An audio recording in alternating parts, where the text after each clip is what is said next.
One of the best end game back exercises you can do is the elevated plank row. This is a move that's going to build your lats and your mid back, and at the same time, it's also going to challenge you to keep your core super steady and super braced. Key to getting the most out of this is making sure you're completely in a straight line when you're doing this and that you're not hiking at the hips. We're gonna show you how to do that right now.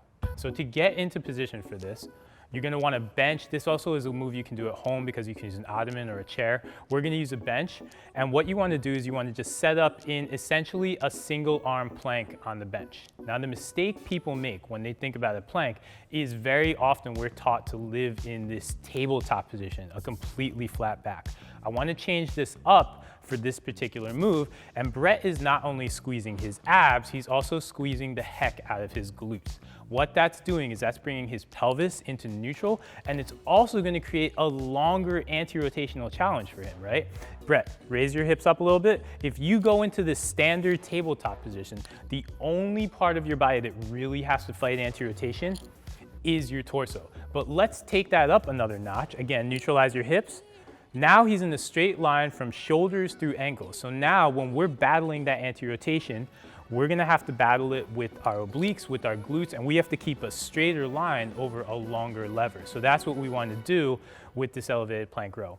The arm that is going to support you, let's be intentional about how we set it up. I see a lot of people when they're in planks, when they're in a lot of moves, they have their arm here. That's a position of internal rotation, not really great for your shoulder. Let's get it out in front of us. This is a good, strong external rotation position for our shoulder, keeps that joint nice and safe.